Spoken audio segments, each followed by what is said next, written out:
Bismillahirrahmanirrahim. Assalamualaikum warahmatullahi wabarakatuh. Saya Muhammad Carlos Gumilo, NIM 0510144279 UPBJJ UT Palembang. Nah, jadi hari ini saya akan mencoba mempresentasikan hasil praktik penyusunan rencana usaha agribisnis dengan judul L4 Kopi, yaitu perencanaan komprehensif usaha bubuk kopi modern. Di poin pertama itu ada latar belakang. Kopi merupakan salah satu komoditas perkebunan yang memiliki peranan strategis dalam perekonomian Indonesia. Sebagai negara penghasil kopi terbesar keempat di dunia, Indonesia memiliki potensi yang sangat besar dalam industri kopi, baik untuk memenuhi kebutuhan domestik maupun untuk pasar internasional. Sumatera Selatan, khususnya Kabupaten Empat Lawang, berkontribusi 26,72% terhadap total produksi nasional pada tahun 2022, menjadikan daerah ini sebagai salah satu sentra penghasil kopi robusta yang penting di Indonesia. Dalam konteks perkembangan industri kopi di Indonesia, terjadi pergeseran tren konsumen yang semakin mengarah pada kopi berkualitas dengan cita rasa otentik dan tanpa bahan tambahan.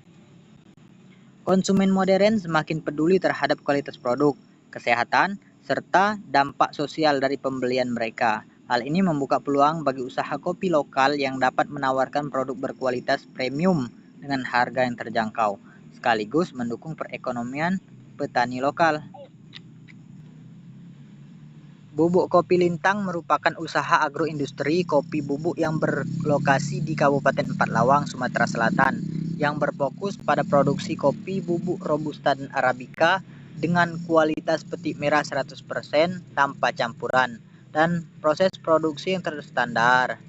Usaha ini memiliki keunggulan kompetitif dalam hal kualitas bahan baku, harga yang terjangkau dibandingkan dengan kompetitor premium seperti kopi Gayo, serta dampak sosial positif melalui dukungan terhadap petani lokal.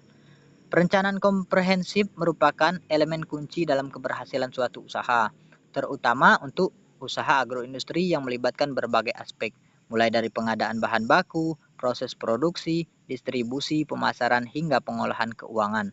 Tanpa perencanaan yang matang dan terstruktur, usaha berpotensi menghadapi berbagai risiko seperti fluktuasi harga bahan baku, ketidakstabilan kualitas produk, masalah arus kas, dan kompetisi yang ketat.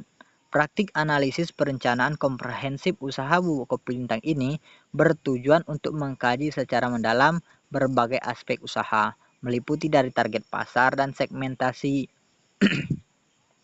analisis kompetitor dan posisi kompetitif, strategi distribusi dan penjualan, proses produksi, bahan baku dan supplier, lokasi produksi, teknologi dan mesin yang digunakan, rencana sumber daya manusia, rencana keuangan, sumber permodalan, serta analisis risiko usaha. Melalui analisis yang komprehensif, usaha dapat identifikasi peluang, mengidentifikasi risiko, dan menyusun strategi mitigasi yang efektif untuk mencapai keberlanjutan dan pertumbuhannya optimal. Penulisan skripsi praktik analisis perencanaan komprehensif ini diharapkan dapat memberikan kontribusi bagi pengembang usaha bubuk kopi Lintang, khususnya dalam hal pengambilan keputusan strategis, optimasi operasional, dan peningkatan kinerja usaha. Selain itu, skripsi ini juga diharapkan dapat menjadi referensi bagi pelaku usaha agroindustri kopi lainnya dalam menyusun perencanaan yang komprehensif dan terstruktur. Nah, lanjut poin berikutnya yaitu visi dan misi. Untuk usaha bubuk kopi Lintang ini memiliki visi menjadikan kopi Lintang sebagai minuman yang dinikmati berbagai kalangan dengan kualitas baik dan membawa cita rasa khas Empat Lawang ke mata dunia. Adapun misinya yaitu pertama, menghasilkan kopi bubuk berkualitas tinggi dengan cita rasa yang genetik, yang otentik, khas Empat Lawang, yang konsisten dan terjamin mutunya. Poin kedua, menggunakan biji kopi pilihan langsung dari petani lokal Kabupaten Empat Lawang untuk mendukung perekonomian masyarakat setempat. Ketiga, melakukan inovasi produk secara berkelanjutan seperti variasi kopi murni, kopi 2 in 1, dan 3 in 1 untuk memenuhi kebutuhan berbagai kalangan konsumen.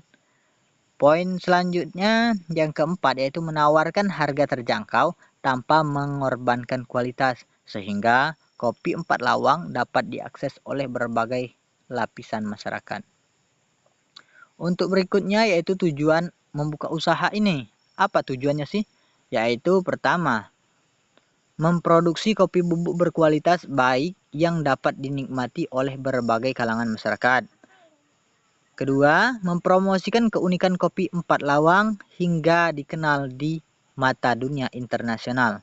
Ketiga, memberdayakan petani kopi lokal Kabupaten 4 Lawang melalui kemitraan yang saling menguntungkan. Keempat, mencapai omset penjualan yang meningkat secara konsisten setiap bulannya. Kelima, membangun jaringan distribusi yang luas hingga ke berbagai provinsi di Indonesia. Keenam, meningkatkan nilai tambah biji kopi lokal dengan mengolahnya menjadi kopi bubuk berkualitas tinggi. Poin selanjutnya menjadi salah satu produsen kopi bubuk di Sumatera Selatan atau bahkan di Indonesia. Poin berikutnya yaitu produk dan unggulan L4 kopi. L4 kopi ini terdapat beberapa varian, di antaranya yaitu G1 atau Grade 1, yaitu biji kopi robusta dengan hasil sortir, kualitas terbaik, ukuran lebih defect minimal, memiliki aroma yang strong, rasa lebih tebal, dan keasaman rendah. Varian kedua yaitu kopi premium, biji kopi robusta full petik merah, hasil sortir, kualitas terbaik, memiliki rasa lebih variatif, acidity sedang, dan aroma identik dengan biji petik merah. Untuk proses produksi kopi lintang sendiri, yaitu memiliki tahap-tahap atau langkah-langkah, yaitu sebagai berikut. Tahap pertama yaitu persiapan bahan baku. Sortasi buah terbaik dan petik merah untuk varian kopi premium, hanya buah kopi matang yang sempurna. Lalu proses pembersihan, menghilangkan kotoran, biji cacat, dan hama. Yang selanjutnya grading atau memilah berdasarkan ukuran, bentuk, dan warna. Tahap kedua yaitu penyangraian atau roasting. Dalam penyangraian ini ada beberapa langkah. Biji kopi selanjutnya disangrai menggunakan alat sederhana seperti kuali dan melakukan sistem pengapian dari kayu bakar. Hal ini apa gunanya? Yaitu untuk mempertahankan rasa alami kopinya. Penyangraian ini juga untuk mengurangi kadar air, membentuk aroma spesifik, dan mengubah warna. Tahap ketiga yaitu pendinginan atau cooling. Pendinginan pertama setelah sangrai, suhu turun ke ruang. Resting untuk mengurangi CO2 yang terbentuk setelah roasting. Yang selanjutnya pendinginan kedua itu hingga suhu 28 derajat Celcius sebelum pengemasan. Tahap keempat yaitu pencampuran atau mixing. Formula kombinasi robusta dan arabica sesuai target pasar. Tujuannya agar rasa yang seimbang antara kekuatan robusta dan kehalusan arabica. Tahap kelima penggilingan atau grinding. Ukurannya 30 sampai 40 mes atau sampai halus dan mudah diseduh. Tujuannya apa? Tujuannya untuk memperpendek jarak partikel, meningkatkan solubilitas. Kriterianya ukurannya seragam, tidak terlalu kasar atau tidak juga terlalu halus. Tahap keenam yaitu pengemasan atau packaging.